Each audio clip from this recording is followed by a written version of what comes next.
Hello everyone. तो कैसे हैं आप सब लोग। दुनिया की जो पॉलिटिक्स है ना वो बहुत तेज़ी से चेंज हो रही है। और ख़ास तौर पे जो हमारा खिता है एशिया का, इसकी पॉलिटिक्स तो बहुत ही ज़्यादा डे बाय डे जो है ना उसमें चेंज आ रही है। तो इसी से जुड़ी ये वीडियो है। पहले ये वीडियो देखेंगे फिर इससे बात करेंगे। So first of all let's start this video. World affair की वीडियो है। प्रशांत धवसर का तो इंट्रो चैनल की है, देखिए जाएं यहाँ पे सब्सक्राइब आवश्यकता नहीं करें। है क्योंकि आप सबको पता होगा एक बहुत ही बड़ा फैसला लिया है इंडिया ने। ऑफिशियली अब इंडिया ने डिप्लोमेटिकली बॉयकॉट कर दिया है चाइना के विंटर ओलंपिक्स को। ये इतिहास में पहली बार हो रहा है जब इंडिया ने किसी भी ओलंपिक गेम्स को डिप्लोमेटिकली बॉयकॉट किया है। इंडिया ने ऐसा इससे पहले कभी भी नहीं किया, तो ये अपनी जगह बिल्कुल हिस्टोरिक है। यहाँ पर आप देख पाओगे इस पे आर्टिकल है कि इंडियन डिप्लोमेट कंप्लीटली बॉयकॉट करेंगे बीजिंग विंटर ओलंपिक्स की ओपनिंग क्लोजिंग सेरेमनी। और एक और डिसीजन इंडिया ने एक्स्ट्रा यहाँ पर यह भी लिया है कि इंडिया में जो दूरदर्शन स्पोर्ट्स है, जो अकेला ब्रॉडकास्टर होने वाला था विंटर ओलंपिक गेम्स का, ये इन गेम्स की ओपनिंग सेरेमनी और क्लोजिंग सेरेमनी टेलीकास्ट नहीं करेगा। इंडिया के अलावा कोई भी और देश नहीं है जिसने ये भी कहा हो कि हम ओपनिंग और क्लोजिंग सेरेमनी को अपने देश में टेलीकास्ट भी नहीं करेंगे। बहुत ही मैं कहूँगा ब्रेव और प्रशंसनीय निर्णय है भारत सरकार का। हाँ, मैं यहाँ पर यह क्लियर कर दूं कि बाकी सब जो इवेंट्स होंगे विंटर ओलंपिक्स के, उनका टेलीकास्ट होगा। उनके टेलीकास्ट के बारे में प्रसार भारती के हेड ने कुछ स्टेटमेंट नहीं दी है, तो मोस्ट प्रॉब्ली हम मान के चल रहे हैं कि बाकी जो गेम्स होंगी, विंटर ओलंपिक्स होगी ओवरऑल, वो दूरदर्शन स्पोर्ट्स पर दिखेंगी। और इसका एक रीज़न भी है क्योंकि इंडिया के एक एथलीट रिप्रेजेंट कर रहे हैं इंडिया को at the games, Arif Khan. तो हम कंप्लीटली जो इवेंट्स हैं उनको बॉयकॉट नहीं कर सकते। और इसी डिसीजन के साथ इंडिया फाइनली अब बाकी जो फ्रेंडली क्वाड कंट्रीज हैं उनके साथ जुड़ चुका है। और अजीब बात देखिए, आज है 3 तारीख, ओलंपिक गेम्स की ओपनिंग सेरेमनी होनी है 4 तारीख को। बिल्कुल एक दिन पहले, आप कह लीजिए 11th आवर पे, हमने डिप्लोमेटिक बॉयकॉट यहाँ पे अनाउंस किया है। और अब प्रॉपरली सारे क्वाड कंट्रीज इकट्ठा खड़ी हैं चाइना के अगेंस्ट। एक प्रॉपर डिप्लोमेटिक बॉयकॉट दिख रहा है चाइना को। तो डिस्कस करते हैं इस टॉपिक को इन डेप्थ के, इसका रीजन क्या है, इंडिया ने और क्या क्या कहा है। बहुत कुछ आपको जानने को मिलेगा, मगर आगे बढ़ने से पहले आपसे क्वेश्चन पूछूंगा। क्वेश्चन यहाँ पर यह है, इस साल टोटल कितने देश पार्टिसिपेट कर रहे हैं 2022 के विंटर ओलंपिक्स में? 150, 188, 193 या फिर 91? कमेंट सेक्शन में करिए उत्तर। सही आंसर मैं आपको 188 दूंगा हो गए थे। वीडियो के एंड में। नाउ इंडिया को आप अगर देखो तो इंडिया ने अब तक बहुत टॉलरेंस दिखाई है चाइना के बिहेवियर को लेकर। चाइना ने हमारे मेंबर ऑफ पार्लियामेंट को काफ़ी बार वार्न किया कि चाइना के अगेंस्ट नहीं बोलना, ताइवान के सपोर्ट में कुछ नहीं कहना।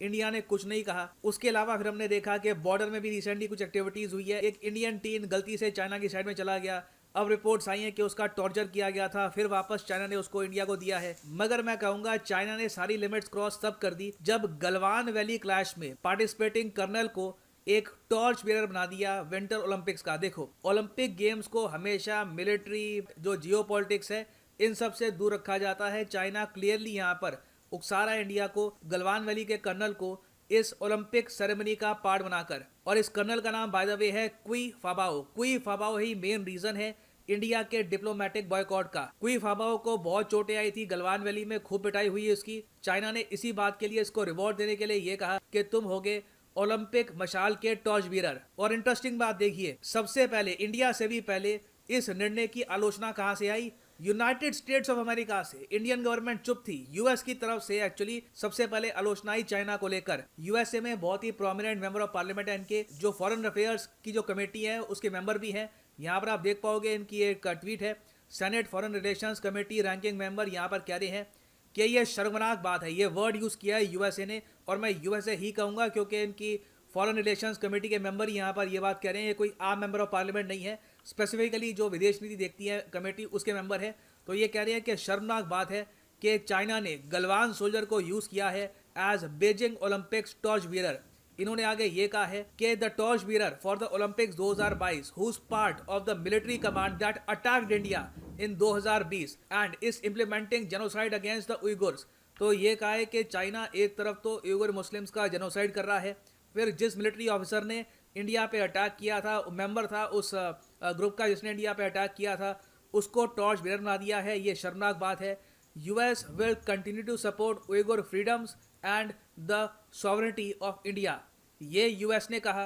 उसके बाद हमने देखा कि इंडिया के जो स्पोक्समैन है इन्होंने ओपनली ये कहा कि रिग्रेटेबल है बहुत ज़्यादा कि चाइना ने चूज़ किया है कि ये लोग पोलिटिसाइज करेंगे ओलंपिक गेम्स को। इंडिया के जो ऑनवॉय हैं टू चाइना ये अटेंड नहीं करने वाले ओपनिंग और closing ceremony of the Beijing winter Olympics. अब यहाँ पे मैं ये बोल दूँ, हम यहाँ पे आप कहोगे इंडिया के ऑनवॉय कौन है टू चाइना, उनका नाम क्या है।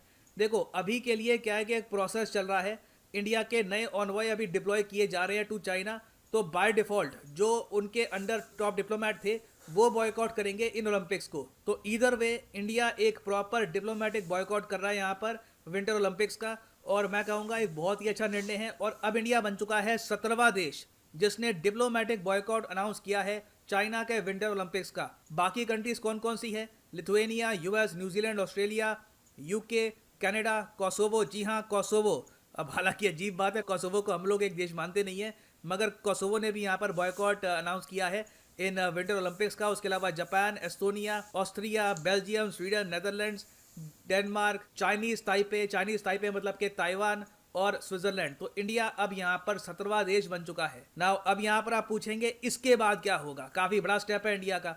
देखिए इसके बाद क्या होगा कि अब मोस्ट प्रॉब्ली चाइना की तरफ से प्रतिक्रिया आएगी, क्योंकि चाइना ने क्लियरली ये बात बोल दी थी। यहाँ पर आप देख पाएंगे बीबीसी का आर्टिकल है कि कोई भी देश अगर डिप्लोमेटिक बॉयकॉट करता है चाइना के विंटर ओलंपिक्स का, that country will pay A price. ये चाइना ने ओपनली डिक्लेयर कर दिया था बहुत टाइम पहले। और यहाँ पर आप देख पाओगे ये कंप्लीट बॉयकॉट की बात नहीं कर रहे, ये कह रहे हैं China has warned countries who have announced A diplomatic boycott of the Beijing winter Olympics that they will pay a price for their mistaken acts. तो डेफिनेटली इसका रिस्पॉन्स चाइना की तरफ से आएगा, कुछ ना कुछ ये लोग करेंगे, देखते हैं कि ये लोग क्या करते हैं। बट इंडिया के पास रीज़न यहाँ पे प्रॉपर है कि जब तक चाइना ने बिल्कुल बहुत हाई लेवल पे इंडिया को प्रोवोक नहीं किया, इंडिया ने पूरी कोशिश करी थी कि हम लोग यहाँ पर डिप्लोमेटिक बॉयकॉट नहीं करेंगे, मगर सिंस गलवान वैली इंसिडेंट को भी ये लोग बीच में लेके आ रहे हैं ओलंपिक गेम्स के, तो इंडिया को अब फाइनली ये मेजर डिप्लोमेटिक स्टेप इतिहास में पहली बार लेना होगा। ना वापस आते हैं अपने एमसीक्यू की तरफ कि how many countries are participating in the 2022 winter Olympics. तो सही उत्तर इसका है option D is the right answer, 91 countries, क्योंकि विंटर ओलंपिक्स में एक्चुअली ज़्यादा पार्टिसिपेशन होती भी नहीं है। Total 91 countries will be participating in the winter Olympics. और फाइनली यहाँ पर मैं ये भी ऐड कर दूं कि आप अगर यूपीएससी एग्जाम की एक प्रॉपर तरीके से प्रिपरेशन। तो यार ये थी वीडियो। वैसे आपको क्या लगता है, मतलब कि एज ए पाकिस्तानी मेरे जहन में क्या आता है पहला कि क्या ऐसा होना चाहिए था?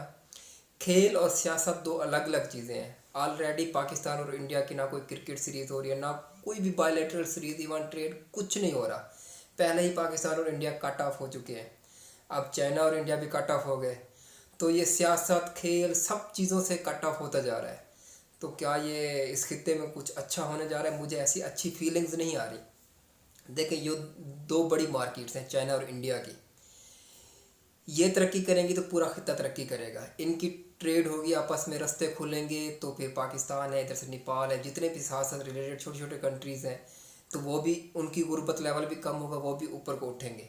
लेकिन ये जो टेंशन है ना, ये बढ़ती जा रही है इंडिया पाकिस्तान और इंडिया चाइना के दरमियान। इंडिया पाकिस्तान में एक ही इशू है कश्मीर, और इंडिया चाइना के दरमियान अभी रिसेंटली गलवान वैली को लेके काफ़ी इशू खड़ा हुआ था। चाइना ने ये गलत किया जो उन्होंने टॉर्च बेरर अपने को उसको दी, मतलब कि फ़ौज को इन्वॉल्व किया, ये गलत है, मैं भी इस चीज़ को मानता हूँ। लेकिन मेरा नहीं ख्याल कि इंडिया को इस तरह बायकॉट करना चाहिए था। अगर करना भी था तो फिर या तो फुली बायकॉट करते। लेकिन फ्यूचर में इसका रिज़ल्ट क्या निकलेगा? इंडिया जा रहा है यूरोपियन उसके कैंप में, जो कि 7 समंदर पार बैठे हैं। इस खित्ते को इंडिया नहीं देख रहा। आई डोंट नो कि उसका ये डिसीजन कितना ठीक है नहीं है, ये तो आप मुझे बताएंगे। पर आपने गालियाँ नहीं देनी, ये मेरा एक पॉइंट ऑफ व्यू है, मैं अपने पॉइंट ऑफ व्यू से बात कर रहा हूँ। लेकिन मेरा पॉइंट ऑफ व्यू यही है कि अगर हम इस खित्ते को फोकस करें, अमेरिका को साइड पे रखें। अमेरिका ने 80s में क्या किया था, सोवियत यूनियन, और जब ये रशिया ने जो है ना महाज खड़ा किया था अफ़गानिस्तान में, तो पाकिस्तान को उसने यूज़ किया था। और फिर देखें पाकिस्तान में कितने अटैक्स हुए, और पाकिस्तान को एक वो लावारिस छोड़ के चला गया था, और कोई रिज़ल्ट नहीं निकला था। अमेरिका की यही पॉलिसी है, वो दूसरों को यूज़ करता है। और मेरे ख्याल में अभी शायद इंडिया भी यूज़ हो रहा है चाइना के अगेंस्ट, क्योंकि चाइना क्लेम कर रहा है कि वो सुपर पावर बनने जा रहा है। बहरहाल ये पॉलिटिक्स है, हर किसी की अपनी अपनी सोच है, उस सोच के मुताबिक कोई भी बंदा तज्जिया देता है या कोई भी बंदा बात करता है। ये मेरी एक ओपिनियन थी, आपकी ओपिनियन इससे डिफरेंट हो सकती है, डिफरेंस ऑफ ओपिनियन हो सकता है, हर जगह होना भी चाहिए। लेकिन लेट्स सी इसका फ्यूचर क्या होगा क्या नहीं। अगर चाइना ने वार्न किया है कि प्राइस पे करनी पड़ेगी तो चाइना क्या स्टेप लेगा ये तो अभी फ्यूचर ही बताएगा, और एशिया किस तरफ जाएगा इसकी डायरेक्शन क्या होगी डोंट नो। तो बहरहाल ये आज की वीडियो थी, आपको कैसी लगी? अगर आपको अच्छी लगी है तो थम्स अप, और चैनल पे न्यू है तो सब्सक्राइब कीजिएगा। मिलते हैं अगली वीडियो में, तब तक के लिए।